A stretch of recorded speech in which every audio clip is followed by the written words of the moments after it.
여러분 한 주 동안 평안하셨어요? 네. 오늘부터는 이제 지난 시간에 이야기한 것처럼 우리가 계시에 대한 이해들을 조금 이제 여러분과 함께 공부하려고 합니다. 우리가 일반적으로 계시하면 이제 이런 인상들이 좀 있는 것 같아요. 어떤 사람들이 뭐 미래의 어떤 이야기들을 이야기하고 또 이것들이 예언이라는 말과 좀 연결이 돼가지고 어떤 사람의 어떤 사람들의 일상적인 일들이나 어떤 개인적인 사생활들의 어떤 일들을 알려주거나 보여주는. 그래서 우리가 일반적으로 텔레비전 같은 거 보면 뭐 1000개의 비밀이라든지 이런 식의 어떤 의미들을 간혹 생각하게 되는데, 사실은 우리가 이 단어들을 계시 또는 예언이라는 단어들을 사용할 때 굉장히 한국적인 의미에서 이걸 사용해버리고 성경이 원래 말하려고 했던 의도하고는 상관없는 단어들로 사용하는 경향이 종종 있어요. 그래서 많은 사람들이 이제 교회를 다니면서도 자꾸 미래의 어떤 일들을 알고 싶어 하다 보니까 기도원에 가가지고 자꾸 기도를 받고 당신의 어떤 미래는 어떻고 당신의 뭐 삶은 이런 거를 자꾸 들으려고 하고, 또는 어떤 사람들이 이런 계시라는 개념들을 또 함부로 사용해가지고 자신이 갖고 있는 받은 어떤 신비한 일들을 자꾸 계시라는 말로 포장하려는 경향들이 종종 있게 되는 것이죠. 이것은 그런데 우리가 계시라는 단어의 의미를 조금만 더 의미를 살펴보면 이런 것과는 관계가 없는 것이구나. 하나님의 계시라고 하는 것은 우리가 지금 생각하고 있는 그런 일반적인 종교가 말하는 그런 계시나 예언이 아니라 하나님께서 어떻게 우리 가운데 역사하셔서 우리가 그 하나님의 뜻을 알게 될까에 대한 문제로 이것이 설명되고 있는지에 대해서 알게 될 텐데, 그게 아니라 자꾸만 우리가 조금 종교 그리고 또 어떤 신앙 하다 보니까 여러분, 우리가 원래 기독교는 좀 늦게 들어왔지 않습니까? 한국에 원래 우리가 갖고 있는 일반적인 토속 종교들이 있어요. 샤머니즘이라든지 그래가지고 이제 뭐 무당이라든지 이런 있기 때문에 그 사람들이 사용하는 어떤 종교적 개념들과 이게 짬뽕이 돼가지고 우리가 이제 신앙생활할 때 들어오니까 이것이 마치 진짜로 그들이 말하는 내용을 배제하고 말을 해야 되는데 오히려 똑같은 의미로 우리가 받아들이게 되는 이상한 현상들이 벌어지게 되는 것이. 그래서 계시, 예언 뭐 이런 얘기들을 하게 되면 왠지 좀 미래의 어떤 이상한 얘기들을 할 것 같고요. 그걸 꼭 들어서 어떻게 이루어지면 굉장히 내 삶이 뭐 좋아질 것 같은 그런 생각을 간혹 하게 되는데, 여러분들이 우리의 복음을 가진 사람들이 계시에 대한 또 예언에 대한 태도는 사실은 하나님의 말씀, 그 말씀에 대한 순종과 그 말씀에 대한 이해로 축소돼야 돼요. 왜냐하면 하나님의 계시라고 하는 것은 어떤 특수한 일을 이야기하는 것이 아니라, 여기서 특수한 일이라는 것은 내 개인의 어떤 사생활을 의미하는 것이 아니라 하나님의 복음과 연결되어 있는 것이고, 이 계시는 오직 예수 그리스도와 연결되어 있기 때문입니다.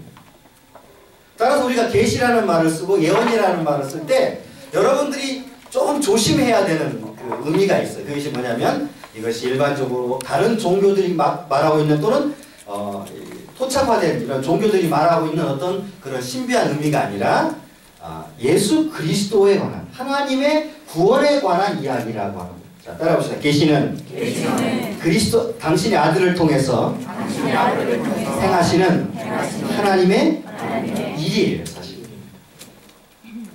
그러니까 계시라고 하는 것은 하나님께서 당신의 행위와 말씀을 통해 우리들에게 그 뜻을 알리는 것이 계시. 그래서 원래 계시라는 말이 이제 헬라어로는 이게 아포칼립시스라는 말인데요. 이 단어에 가지고 있는 기본적인 뜻은 어떤 감춰졌던 것이 이렇게 드러난다는 뜻이에요.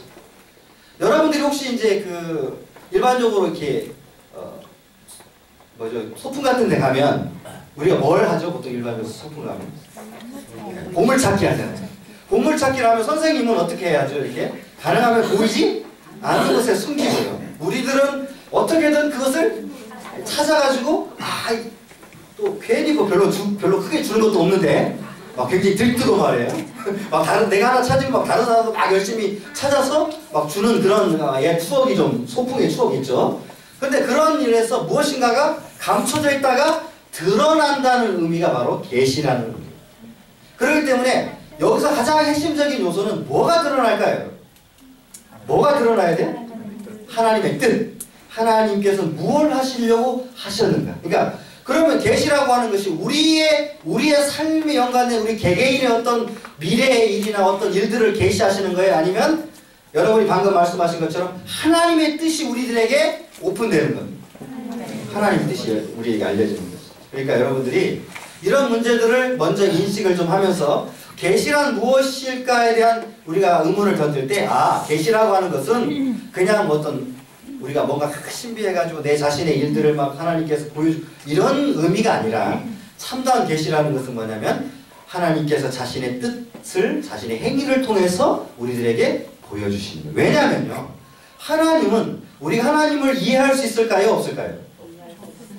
하나님 이해할 수 없어요. 하나님은 무한하십니다. 그런데 우리는 아주 유한한 존재죠. 이제 지난 시간에도 한번 제가 예를 들은 적이 있는 것 같은데, 어거스틴이라는 사람이 하루는 삼일체라는 책을 이렇게 쓰고 있다 머리가 너무 아파서 카르타고라고 하는 북아프리카 해변을 이렇게 걷고 있었어요. 걷고 있으니까 저쪽에 한 소년이 조가비를 가지고 뭘 왔다 갔다 하는 거예요. 뭘 하지? 그리고 이제 가서 봤어요.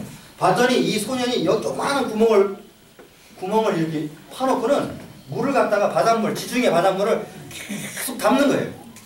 그래서 어거스틴이 사실은 굉장히 수사학적으로도 훌륭한, 세상적으로도 훌륭한 학자고요. 선생인데 물어봤어요, 이 소년에게.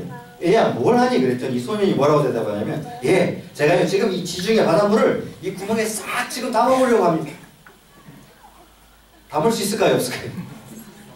우리가 봐도 담을 수 없는데 어거스틴이라고 하는 이 학자가 볼 때는 오죽하겠어요. 그러니까 막 웃으면서 그건 불가능한 거야. 그러니까 그렇게 하지 말라고 하고, 돌이키면서 생각을 해보니까 사실은 하나님에 대해서 알지도 못하는 자신이 마치 하나님에 대해서 알 수 있을 것처럼 자꾸 쓰고 있는 자신의 모습이 생각이 나는 거예요.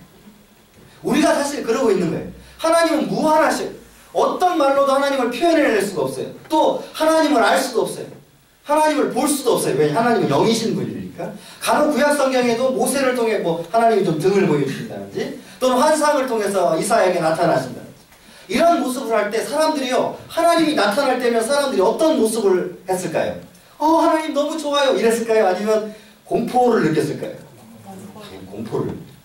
하나님을 보는 사람은 그래서 죽어요.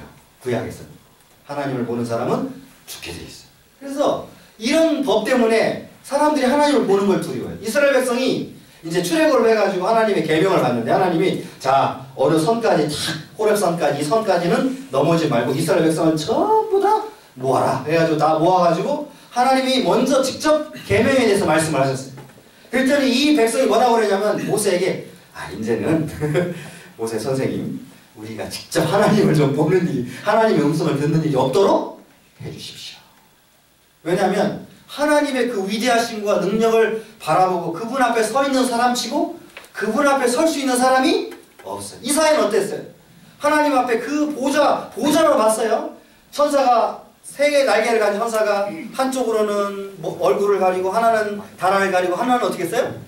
날개를 툭 날고 거룩하다 날고 있는데, 그걸 본 이사야가 뭐라고 대답을 했어요? 화로다 나요? 여러분, 베드로는 어때요?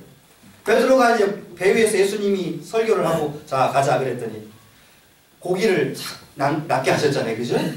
밤새 고기를 낚으려 했지만 낚을 수 있었어요? 없었어요?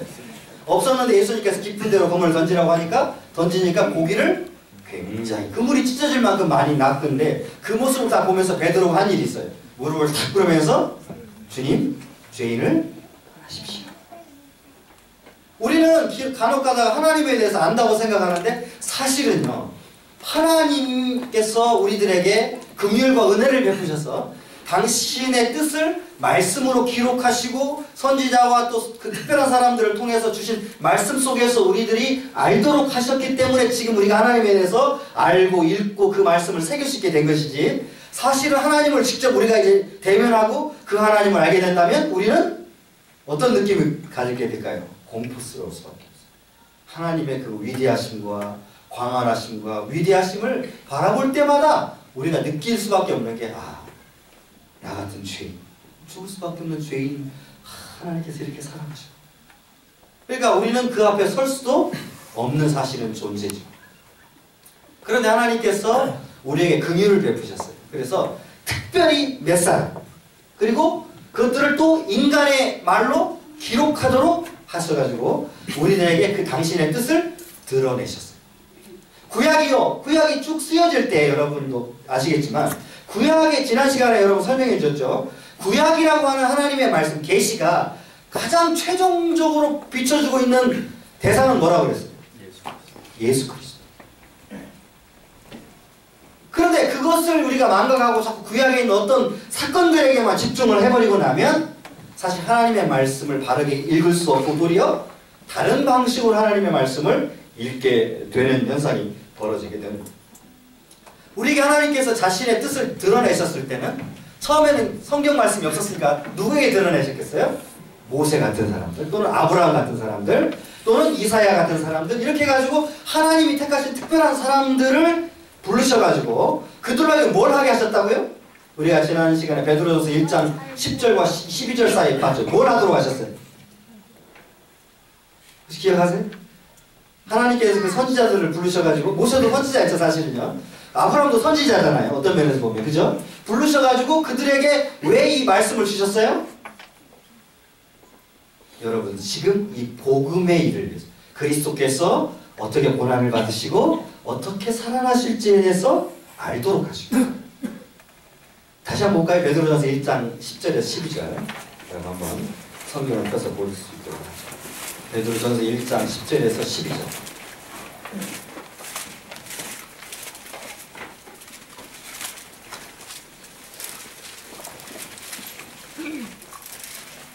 찾으셨어요? 자, 읽겠습니다. 시작.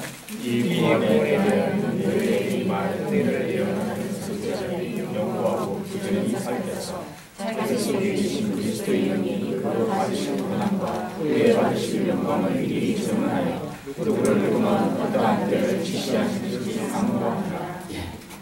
물론 이제 더 이야기가 있지만 중요한 건 누구에 대한 이야기를 선지자들이 가르쳐주기 위해 사실은요?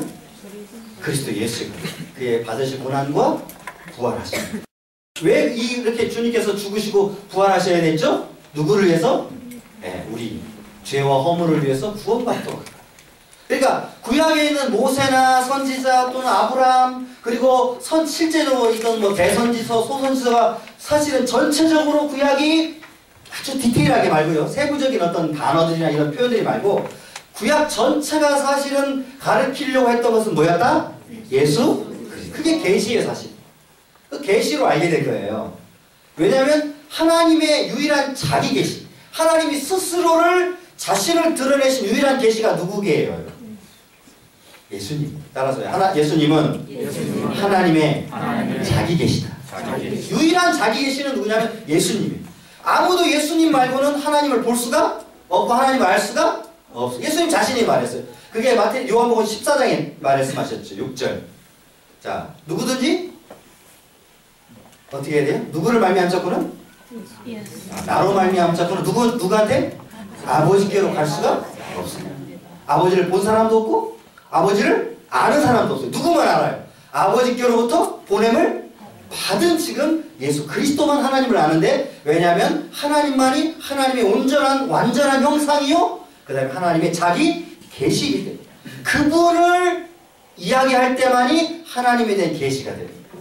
그런데 그분에 대한 이야기가 어디에 기록되어 있어요? 네.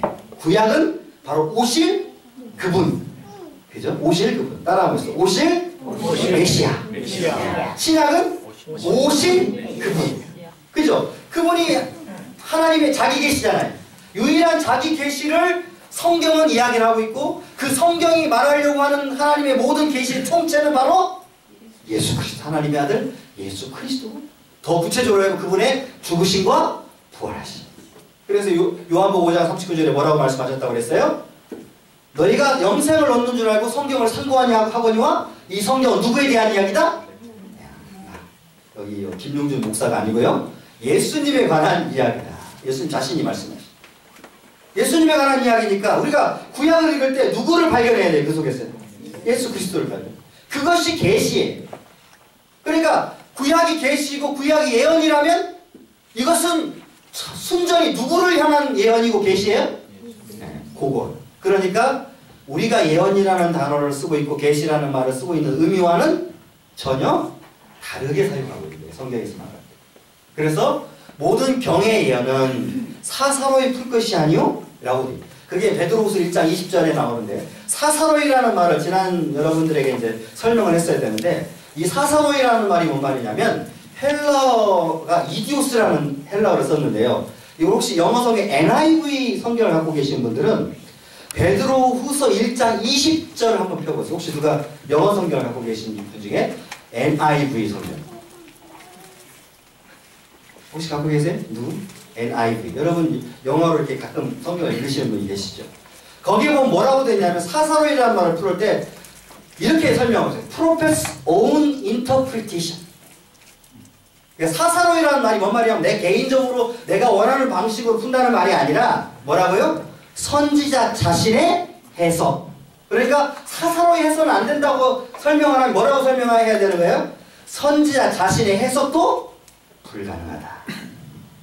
왜냐하면 이 말씀은 누가 주신 거기 때문에 하나님께서 그의 하나님의 사람들을 통해서 주신 거기 때문에 선지자라고 해서 이것을 마음대로 해석할 권한이 없어요. 그렇죠? 여러분들이 생각할 때 선지자는 어때요? 하나님의 말씀을 마음대로 해석할 수 있을 것 같다는 생각이 들잖아요. 그러니까 이 얘기도 하고 저 얘기도 하고. 그러면 그게 진짜 선지자일까요? 선지자가 아닐까요? 그래서 신명기 18장에 선지자의 기준이 나와요. 성취함도 없고 증언함도 없으면 저들을 두려워하지 말아라. 저들이 내가 보낸 자들이 아니라. 하나님의 말씀에 근거해야 되고 하나님의 말씀을 따라 이루어져야 되는 것. 즉 하나님의 말씀대로 전하는 자가 누구라고요? 선지자예요. 우리가 그걸 잘 모르기 때문에 구약의 선지자들이 자꾸만 이스라엘의 흥망성쇠 또는 그 주변국들의 흥망성쇠를 자꾸 이야기하는 것처럼 착각을 하는데 그게 아니라 구약 선지자들이 했던 이야기는 뭐냐? 사실은 엄격하게 얘기하면 토라로 돌아가라. 왜요? 토라가 뭘 얘기하고 있기 때문에? 여러분 토라, 즉 모세오경이 뭘 얘기하고 있는 책일 것 같아요? 모세오경. 이제 점점 또 이렇게 분위기가 저를 좀 민망하게 만드시는데 제가 강의만 하면 심각해지시는가 봐요. 자, 제가 좀 심각하게 강의를 했나요? 어때요 여러분? 모세오경이 뭘 얘기하는 책 같으세요? 우리가 이거 배웠죠? 여러분. 누가복음 24장 44절. 자, 한번 다시 해볼게요. 지난 시간에 배웠는데 잘 기억을 못 하실 수 있으니까 한번 펴보세요. 누가복음 24장 44절.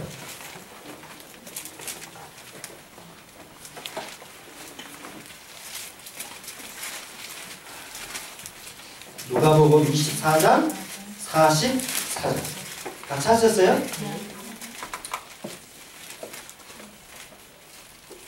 자, 시작. 또 이르시되 내가 너희와 함께 있을 때에 너희에게 말한 바 곧 모세의 율법과 선지자의 율법과 시편의 말을 가리켜 기록되고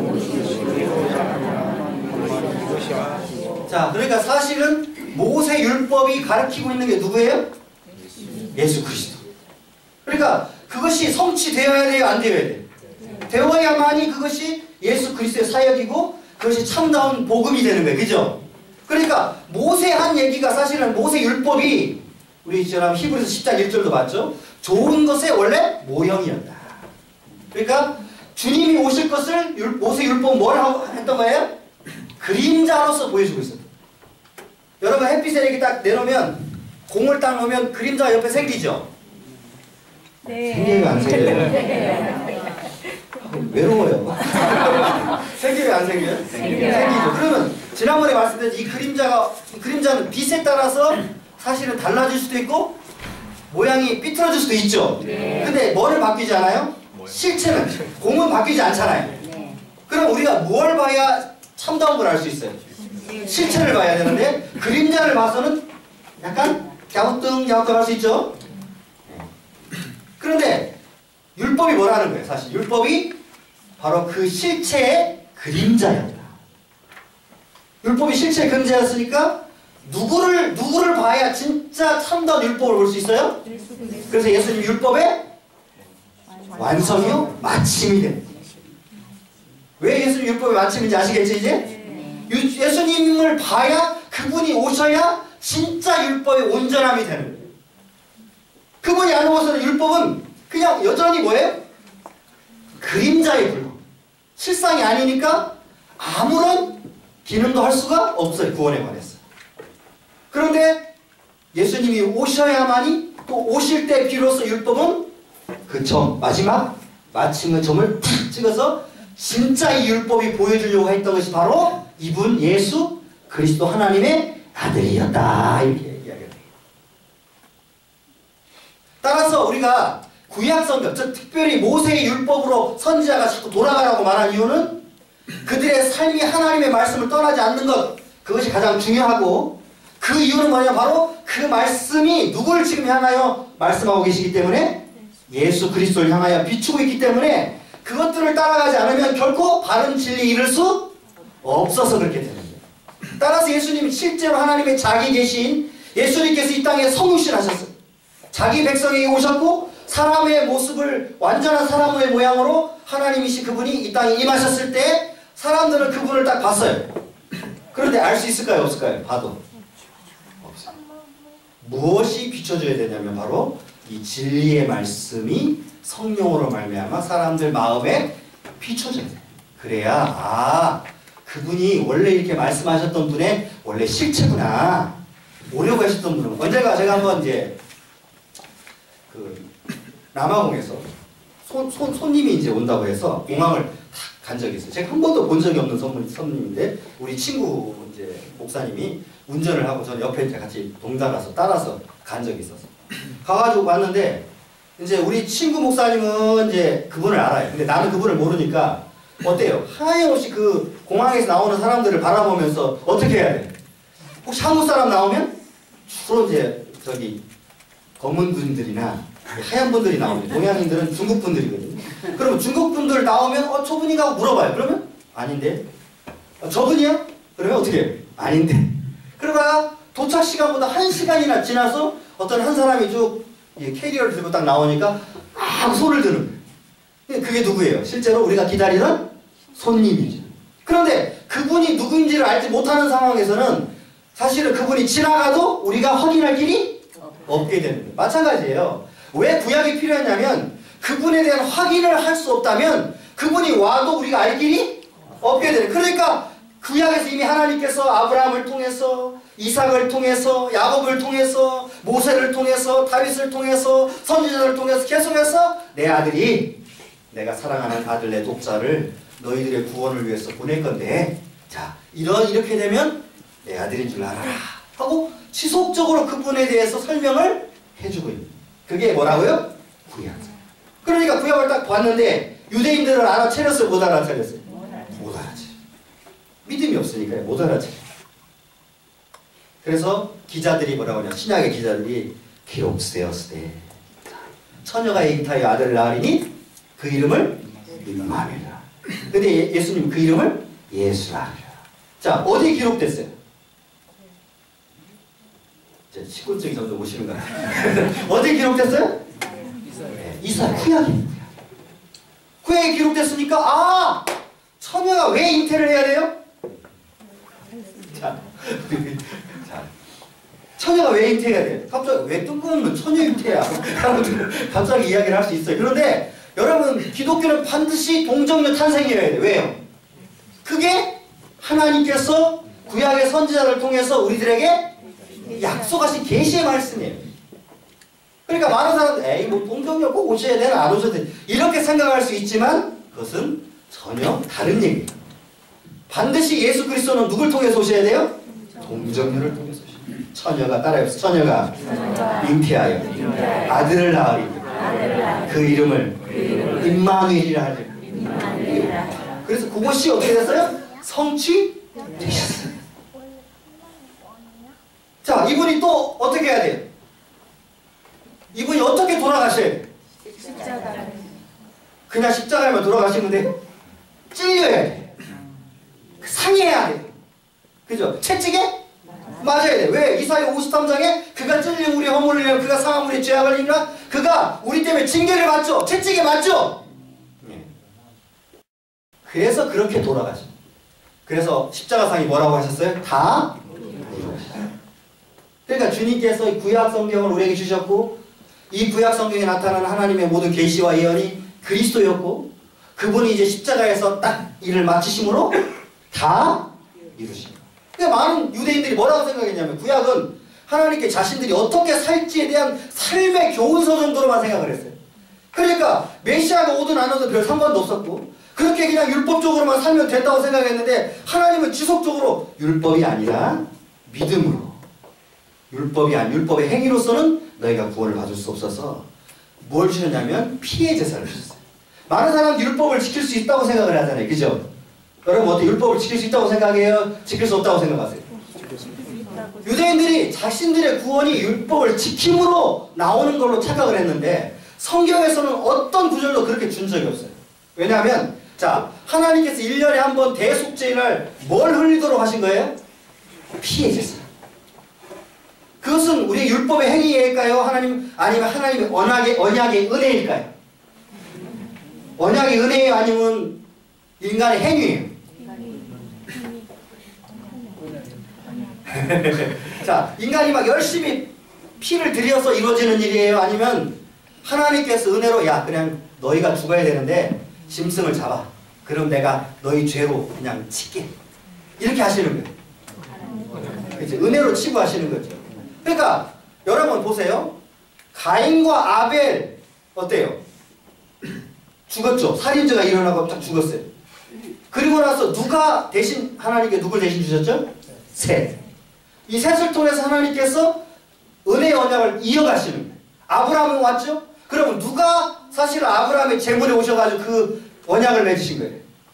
아브라함이 직접 끌고 가가지고 하나님 오셔서 여기 받으세요 한 거예요? 아니면 하나님께서 자 새를 쪼개라. 그럼 내가 거기를 지나갈게. 그렇게 하셨어요. 그죠? 창세기 15장에 보니까 하나님께서 아브라함이 할례를 받기 전에 뭐라고 말씀하셨어요? 저가 믿음의 그를 의로 여기셨죠. 하나님께서 구약 전체를 통해서도 언제나 율법의 행위가 아니라 하나님의 은혜라는 사실을 언제나 강조하셨어요. 우리가 구원을 받는 것, 유대인들도 뿐만 아니라 우리뿐만 아니라 유대인들도 구원을 받는 방식은 은혜예요, 인간의 행위예요? 은혜예요. 그래서 피해 제사를 주신 거거든요. 피 없이는 속죄함이 없어요. 그래서 6월절날 어떻게 하셨어요? 하나님께서 자 앞으로 내 아들의 죽음의 방식이 이거다. 그리고 6월절날 어린 양을 잡아가지고 그의 피를 어디에 발랐어요? 운설주에 발랐죠. 그랬더니 죽음이 어떻게 했어요?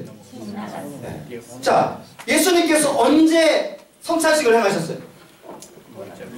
6월절. 왜 그렇게 했었어요? 바로 이 6월절날 먹은 어린 양이 누구다? 그러니까 포도주가 바로 그 피를 상징하고 떡이 뭘 상징했던 거예요? 살을 상징. 그러면 떡을 떼어주시고 무교병을 떼어주시고 포도주를 같이 함께 마심으로 어떻게 하셨어요? 바로 누구든지 이 피를 먹고 마시는 자에게 약속의 말씀이 이루어질 것이라고 하는 것을 예수님 자신이 6월절에 행함으로 6월절의 은혜가 6월절의 의미가 무엇인지를 정확하게 다시 설명해 주셨어요. 그러므로 예수님은 대제사장이면서도 자신 스스로가 하나님의 영원하신 제물로서 바쳐졌다. 그게 6월절 행하신 일의 특징인 거예요. 그걸 히브리서가 정확하게 설명해 주고 있어요. 자, 아론의 반차를 쫓아서 나는 제사장들은요, 스스로가 완전한 제사장이 될 수 있어요, 없어요? 본인들도 사실은 죄인이에요, 의인이에요? 죄인이에요. 그러니까 본인들도 어떻게 할 수가 없어요. 그냥 하나님이 자 은혜의 경륜을 따라 살아가는 일만 그냥 했던 것 뿐이에요. 그런데 우리 주 예수 그리스도는 완전한 하나님이어서 완전한 사람이심으로 죄가 있으세요, 없어요? 없어요. 그는 죄가 없으심으로 그 스스로가 순수한 어린 양이 될 뿐만 아니라 본인이 대제사장이 되셔가지고 제 자신을 단번에 들이심으로 이제 더 이상 양과 소로 짐승의 표로 하지 아니하고 그리스도의 보혈로 말미암아 완전한 구원을 이루셨다. 이것이 신약이 구약을 다시 해석하면서 보여주는 이야기예요. 그럼 여기 중심이 누구예요? 사람이에요? 예수 그리스도예요? 예수 그리스도. 구약의 구원이 바로 바로 이 은혜로 말미암아 벌어집니다.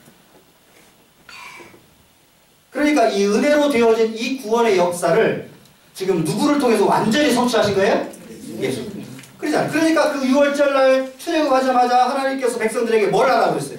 제사의 방식을 주시고, 그 제사는 뭘 상징했던 거예요? 사실 그리스도의 속죄를 상징했다.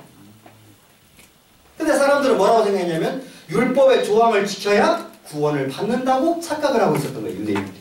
그러니까 열심히 지키려고 했죠. 그러나 지킬 수 있었어요? 못 지켜요? 사람이 마음으로 미워하는 게 살인이에요? 아니에요. 살인이죠. 그러니까 살인하지 말라는 말을 우리는 수시로 행하고 있죠. 어기고 있잖아요. 그죠? 아, 여러분은 한 번도 미워하지 않아요. 저만 미워하고 있는 것 같아요. 그죠? 어때? 여러분 남을 미워한 적 있어요? 없어요? 있어요. 사실은 어저께도 미워했죠? 네. 네. 왜냐하면 우리 마음은 안 하고 싶지만 스스로 미움이 들어와요. 연약하기 때문에. 그러면 그것도 살인이에요? 아니에요? 살인죄를 범한 거죠. 예수님께서 그렇게 설명하셨어요.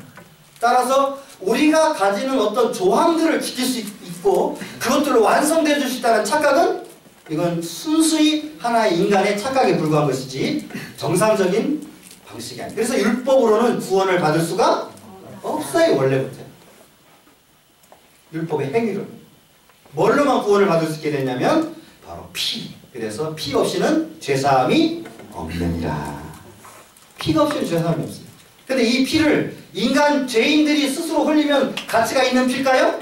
아니, 아무 의미가 없죠. 그래서 죄 없는 한 사람이 우리들에게 필요해요. 그래서 사도 바울이 자꾸 뭘 얘기했냐면 한 사람 아담으로 죄가 세상에 들어왔고, 두 번째 이 한 사람으로 말미암아 하나님의 의가 우리에게 들어왔다.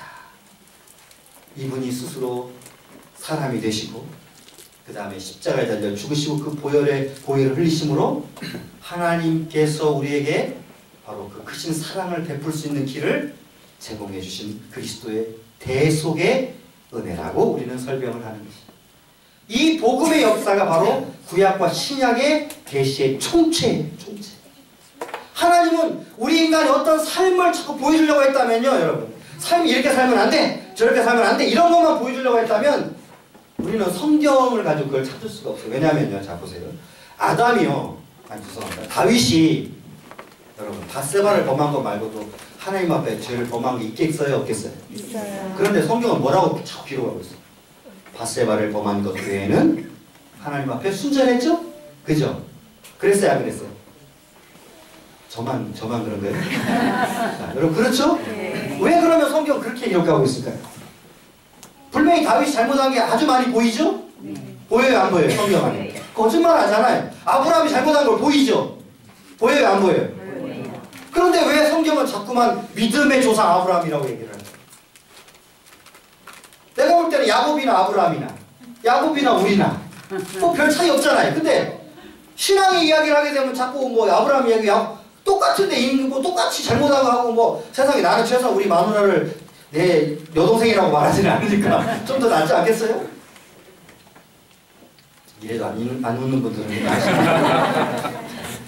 그런데 왜 성경은 그 아브라함과 이삭과 야곱을 통해서 우리에게 믿음이라는 걸 보여주려고 했을까? 왜 우리의 삶이 어떤 윤리적 문제가 아니라 하나님의 은혜를 보여주려고 했다고 하는 면에서는 전혀 다른 얘기를 우리에게 들려주고 있다는 거예요. 하나님은 그런 죄인에게 계속해서 찾아오셨어요. 자 보세요. 야곱을 예를 들어볼게요. 야곱이 원래는 태어나자마자 하나님이 무슨 계시를 주셨어요?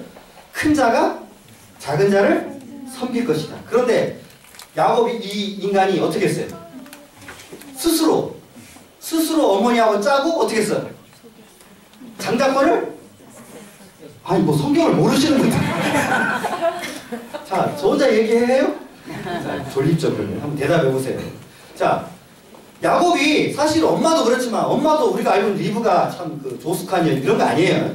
그 아들을 통해서 남편을 속이다니 말이 됩니까? 근데 그거를 찾아오고서 아니 분명히 하나님께서 에서와 야곱이 날 때 뭐라고 말씀하지? 큰 자가 작은 자를 섬길 거라고 그랬죠. 여러분이 반응이 없으니까 내가 말도 지금 막 버벅대잖아요. 큰 자가 작은 자를 섬길 거라고 했는데 야곱은 어떻게 했어요? 그 말씀을 믿지 않고 어떻게 했어요? 스스로 쟁취하려고 했어요. 물론 하나님의 말씀이 없었다면 뭐 쟁취하거나 안 하고 상관이 없어요. 그런데 하나님은 분명히 약속하셨어요. 큰 자가 작은 자를 섬길 거다. 그랬으면 하나님의 뜻대로 이루어질 거 아니에요? 근데 야곱이 열심히 노력을 했어요. 그것도 속임으로 속여가지고 장작품 또 팥죽 장작품 팔고 이미 이 속이기 전에 뭘 팔았어요? 장작품을 팔아버렸잖아요.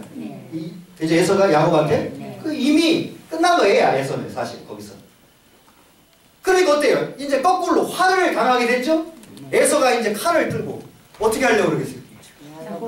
부모님 돌아가시기만 기다리는 거예요. 에서. 왜냐하면 부모님 계실 때 자기 동생을 죽일 수는 없잖아요. 쌍둥이로. 그러니까 아버지 어머니 돌아가시기만 해봐라. 너는 죽었다. 이런 거예요. 그러니까 그걸 알아채린 엄마가 자기의 고향으로 야곱을 보내는 거예요. 거기서 그렇게 실패했죠? 또 하나님이 또 나타나요. 그런데 거기서 28장에 야곱에 나타나죠? 네. 여러분 잘하는 거 있잖아요. 올단 백오잠 가슴 제가 참 좋아하는 찬송 중에 하나인데 이 돌단을 베고는 자고 있는데 하나님의 환상이 나타나가지고 오르락 내리락 쏟아가는 거예요. 하나님께서 말씀하셔요. 내가 너를 네 고향 아버지 집까지 인도하기까지 내가 너를 떠나지? 아니야. 근데 야곱이 하는 말도 있어요. 얼마나 간사하면 하나님 이렇게 약속했는데 못 믿겠고 어쨌든지 간에 하나님이 나를 무사히 우리 부모 집에 보내면 내가 여기다가 10의 1조도 하고 어쩌고 하겠습니다. 우리가 보면 되게 신앙적인 얘기 같은데 하나님이 약속했잖아요. 뭐라고 약속했어요? 야곱에게 네가 고향 땅으로 돌아오기까지 내가 너를 떠나지? 아니라고 하는데 야곱은 뭐 하고 있어 지금? 그걸 믿고 있어요? 안 믿고 있어요? 안 믿고 있어요. 그러니까 또 삼촌 집에 가가지고 또 그러죠. 그러니까 삼촌 자기보다 고단수 하나를 또 만나죠. 누구예요? 라반. 이게 야곱보다 한 수가 높아요. 사기꾼. 처음부터 그랬죠. 그런데 이 야곱이요. 그러니까 당했어요. 삼촌한테. 당했어요? 안 당했어요? 처음에 누구를 좋아했어요? 그랬더니 누구를 줬어요? 레아를 줬어요. 이 삼촌 머릿속에 뭐가 있었냐면 네가 열심히 해라. 7년 동안 딱 일을 해먹었어요. 그리고 누구를 줘? 레아를 딱 줘놓고 한다소리가 그럼 7년 더 해. 그러면 내가 줄게. 이 동네에는 그렇게 결혼하는 법이 없어. 이러면서 쳐버리는 거예요. 그러니까 야곱이 얼마나 했어요? 그래도 말 못하죠. 열심히 또 일을 해가지고 했는데 야곱이 여기서 잔꾀를 하나. 그러니까 유전공학을 배운 적도 없는데 잔꾀를 얻어요. 제일 건강한 양들만 딱 그 임신할 때쯤 되면 끄집어 들어가지고 해가지고 낳게. 왜냐면 그 삼촌에게 내가 싹을 못 받았는데 내 싹은 말이에요. 삼촌 그냥 평범한 흰색 양이 아니고 뭐라고요?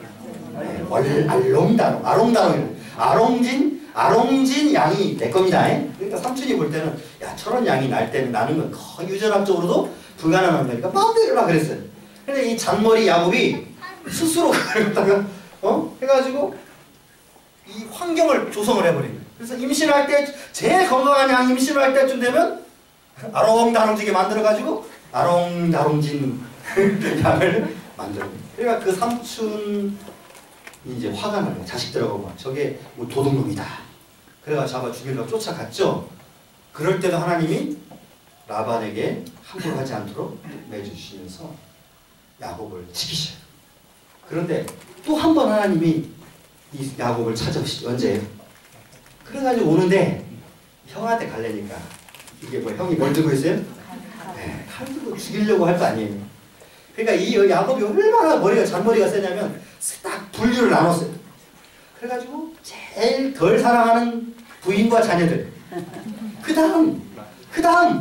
다음까지 보내고 자기는 지켜보는 거예요. 주의를. 혹시 우리 형이 어쩌나. 그래가지고 다 죽여서 자기는 살아남으려고. 그런데 그때 하나님이 야곱을 찾아오시는 약복강가에서. 야곱이 찾아간 게 아니에요. 하나님이 야곱을 찾아오셔가지고 그 이름을 바꿔주셔. 네 이름이 뭐냐? 야곱입니다. 야곱이라 하지 않냐고 뭐라고 하라고요? 하나님과 싸워 이긴 자라. 이게 뭔 말을 하는 거냐면요. 왜 이렇게 뭐 성경 얘기를 이렇게 다 하는 얘기를 그죠?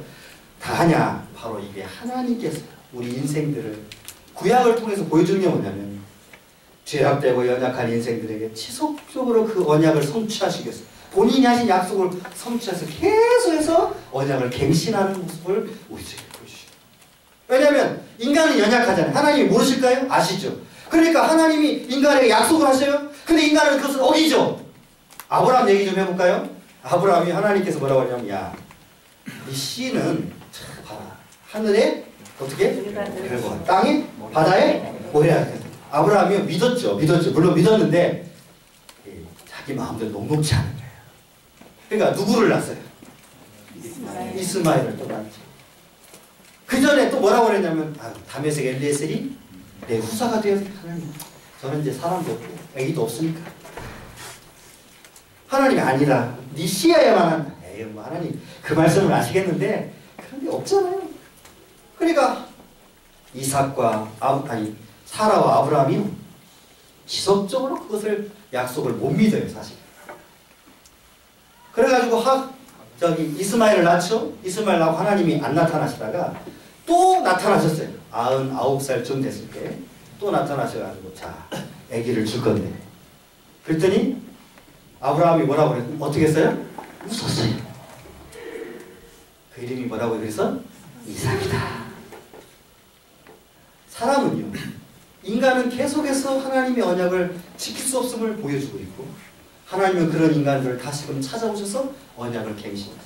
이 과정이 뭐냐면 바로 예수 그리스도를 통해서 우리를 구원하실 때 이제는 사람과 맺으셔야지 언약을. 그죠? 그런데 누가 사람이 되셨어요? 하나님 두 번 성자께서 사람이 되셔서 사람의 몸을 입고 이 땅에 오셔가지고 우리의 죄와 허물을 위해 죽으심으로 하나님께서 예수 그리스도 언약을 맺으시니까 이제 그 피의 공로를 의지하는 자마다 구원을 받게 되고 구원이 흔들림이 없게 되는 거예요. 그러니까 이제는 그 언약이 흐트러져요, 안 흐트러져요? 이 언약이 깨질 수 있어요, 안 깨져요? 절대 깨질 수 없어요. 왜? 누가 이 언약을 누가 맺으셨기 때문에? 아버지께서 그의 아들이 육신한 아들과 함께 사람으로서 그 아들과 언약을 맺으시고 그 아들을 십자가에 달려서 그 죄에 대한 싹을 받으심으로, 그죠? 받으심으로 누구든지 그리스도의 보혈을 믿는 자마다 멸망치 않고 영생을 얻도록 하시는 은혜를 주세요. 이 과정을 어디서 보여주고 있어요? 미리? 이게 계시고 이게 예언이에요. 성경이에요.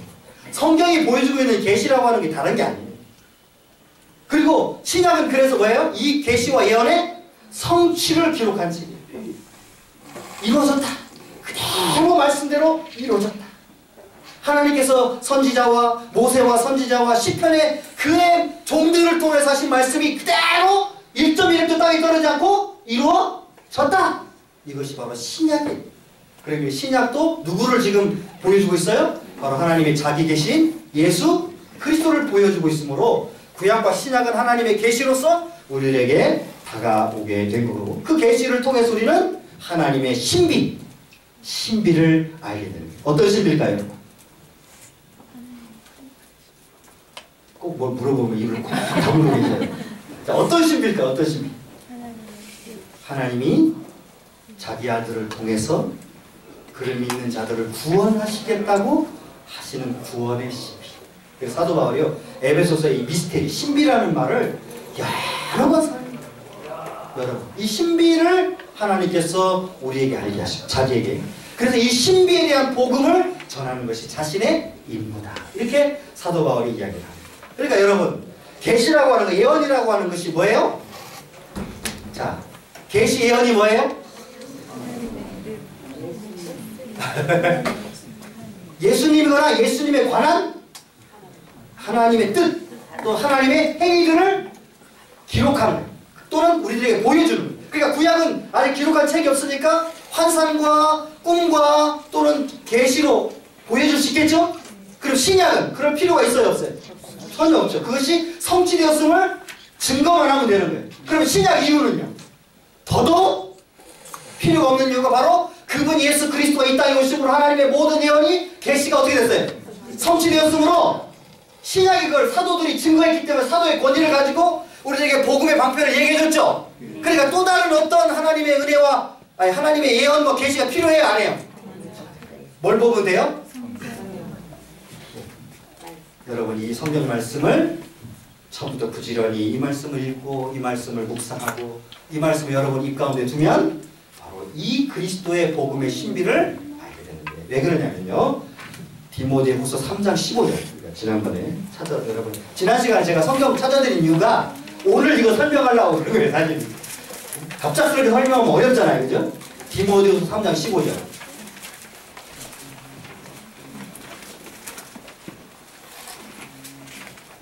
하셨어요? 네, 같이 읽겠습니다. 시작. 또 어려서 성령을 따르니 성령은 너희로 하여금 그리스도 예수 안에 있는 믿음으로 말미암아 부모님에게는 지혜가 있게 하느니라.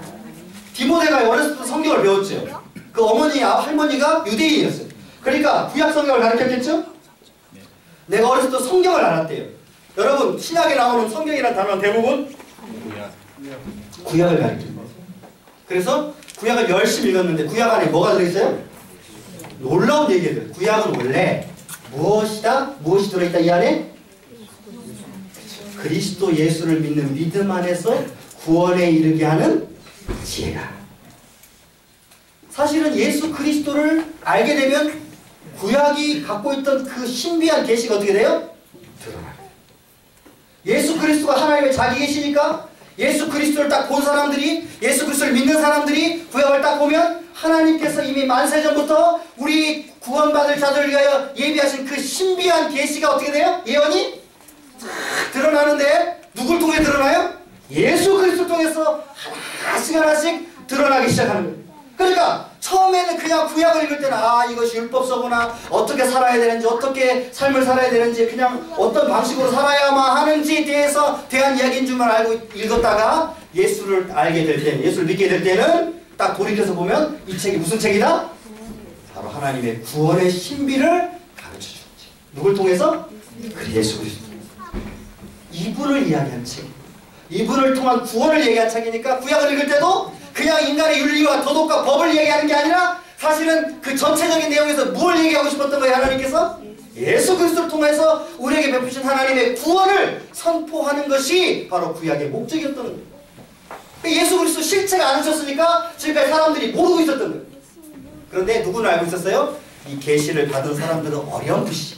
그래서 예수님이 뭐라고 그랬어요? 아브라함도 내가 올 것을 보고 즐거워했어요.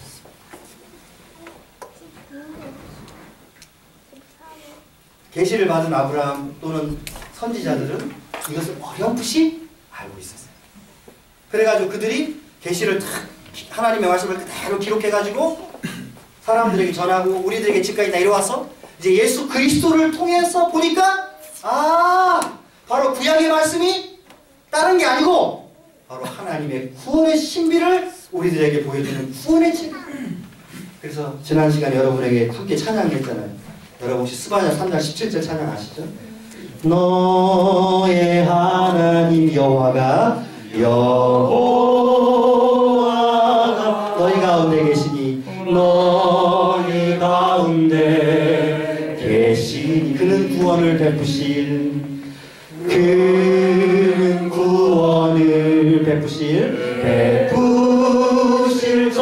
전능자시라 그가 너를 인하여 기쁨을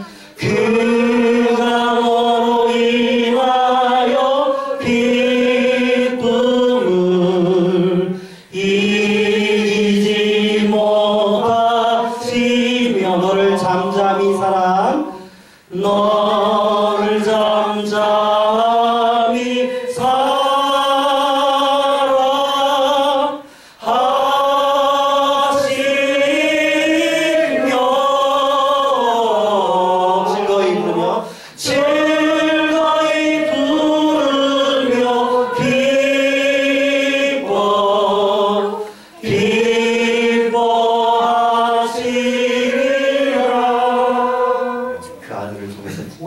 바라보셨기 때문에 이렇게 스바냐 이야기한 거예요. 너희 하나님 여호와가 너희 가운데 계시니 그는 구원을 베푸실 전능자라. 그가 너를 인하여 기쁨을 이기지 못하여 하시며. 누굴 통해 여러분을 지금 바라보고 계세요? 그리스도를 통해서 여러분을 바라보고 계십니다. 하나님 눈에는 여러분의 죄가 보이는 게 아니라 그의 의가 보이는 거예요. 그래서 칼빈 선생님이 이렇게 얘기했어요. 하나님께서 이제 우리를 바라보실 때 그의 지고하신 표준으로 우리를 바라보고 어떻게 될까요, 여러분? 하나님의 자신의 표준으로 우리를 바라보면 우리는 아무리 지금 주님의 은혜 가운데 구원을 받았다 할지라도 여전히 정말 존재들이죠. 그러나 하나님이 그의 지고하신 표준으로 우리를 바라보시는 것이 아니라 은혜로 우리를 바라보심으로 우리의 삶을 그렇다 인정해 주신다고 설명했어요. 우리가 노력하고 우리가 열심히 살아가는 게 그것이 하나님 앞에 가치가 있어서 그런 게 아니라 우리를 구원하시기 위해서 당신의 아들을 우리 가운데 내어주심으로 그 예수를 믿음으로 구원을 얻는 그 은혜의 경륜 안에 우리로 들어오게 하셨기 때문에 그것을 하나님께서 만세전부터 계획하셔가지고 그 은혜 가운데 구약을 통해서 신약으로 역사하시고 그것을 이제 복음을 통해 만방에 선포하게 하셔서 하나님께서 여러분들을 바라보실 때마다 당신의 아들의 피를 바라보심으로 여러분 우리를 하나님의 자녀로서 그렇다 인정해 주시는 은혜의 경륜 가운데 들어오게 하신 것이라는 거예요. 이것이 복음이에요. 무엇으로 이걸 바꿀 수 있겠어요? 이것이 계시고요. 그래서 계시가 곧 복음이고 이 복음이 하나님의 말씀의 핵심이죠. 동일한 거예요. 미리 얘기하자면 에베소서 1장 12절 13절을 한번 펴보세요. 에베소서 1장 12절 13절 마지막으로 성경 찾는 건 마지막입니다. 에베소서 1장 12절 13절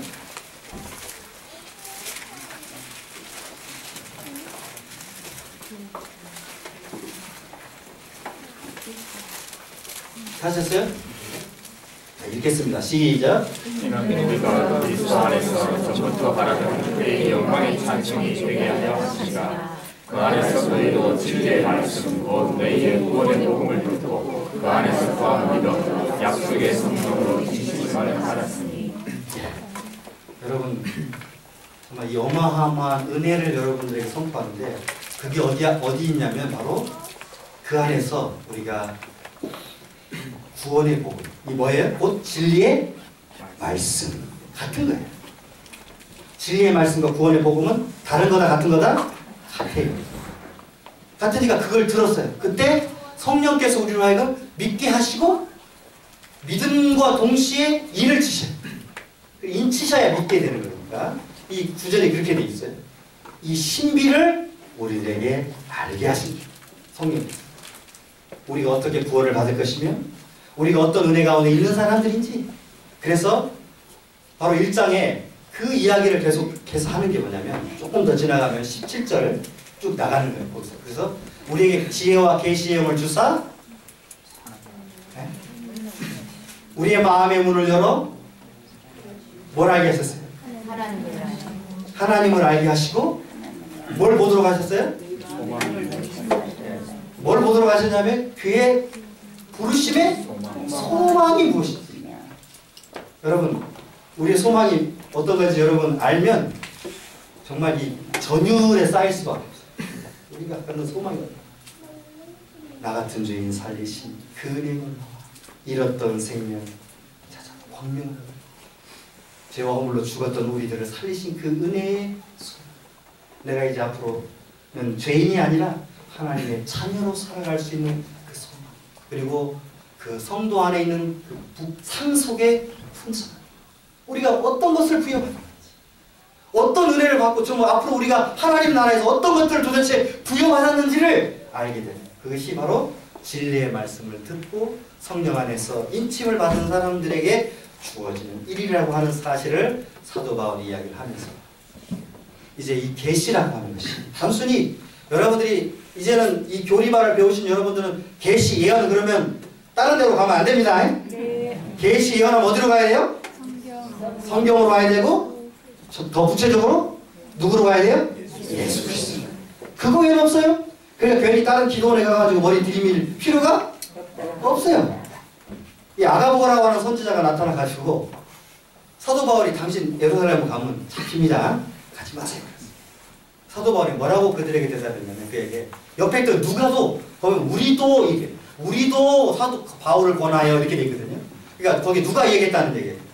우리라고 했으니까 지금 누가 쓰고 있어요? 사도행전은 누가가 쓰고 있죠. 그러니까 누가도 같이 건드렸어요. 아 그래요 사도 바울 선생님 가지 말아요. 거기 잡힌대잖아요. 그때 사도 바울이 뭐라고 했냐면 여러분 나를 근심케 하지 마십시오. 왜냐하면 이미 20장에 에베소 교인들을 향해 불러놓고 장로들을 불러놓고 나의 달려갈 길과 주의 속에 맡은 사랑 하나님의 은혜의 복음을 증가하는 일을 마치려면 나의 생명을 조금도 귀한 것으로 여기지 아니하라고 외친 이 사도 바울이 고작 보고 가가지고 잡히는 것을 두려워했겠어요? 여러분 우리에게 더 중요한 게 뭐냐? 복음이잖아요. 복음의 사역이에요. 여러분들이 나는 복음 사역 안 하는데 그게 아니라 여러분 바로 주위에 있는 믿지 않는 사람들에게는 여러분이 바로 복음의 사역자지. 여러분 친구들, 여러분 가족들, 여러분 형제들에게는 바로 여러분이 바로 복음의 봉사자들이에요. 그러니까 우리가 착하게 살아야 할 이유는 구원받기 위해서가 아니에요. 우리가 착하게 살 이유는 바로 우리의 삶을 통해 하나님이 살아계심을 증거하도록 하기 위해서 너희 착한 행실을 보고 하늘에 계신 너희 아버지께 영광을 돌리게 하라고 하신 주님의 마태복음 5장 16절 말씀을 우리가 따르기 위해서 착하게 행동하는 거예요. 아시겠죠? 그러니까 계시라고 하는 것은 어떤 우리의 삶의 미래에 어떤 일이 벌어질까, 내 아들이 뭐 대학에 합격할까, 아니면 우리 남편이 승진할까, 예언 이런 게 아니라 참다운 계시와 예언은 뭐라고요? 그리스도 예수 그리스도의 복음이 있을 것을 말한 것이고 그것이 바로 그리스도를 통해서 성취되리라. 그 성취된 것을 사도들이 기록하고 그것들을 우리에게 주셔서 이 복음의 은혜를 전하도록 하는 것이 참다운 계시요 예언입니다. 아시겠죠? 네. 우리는 두려워할 필요가 없어요. 삶에 대해서. 왜? 이미 하나님 은혜 가운데서 구원을 받은 사람. 여러분들이 고민해야 될 건 내가 어떻게 이 복음의 일꾼으로 살아갈 수 있을까? 나의 생명보다 이걸 더 소중하게 여길 수 있을까 하는 다짐이지 삶에 대한 두려움이 아니에요. 아시겠죠? 네, 우리는 그 계시의 비밀을 알고 있는 사람. 기도하겠습니다.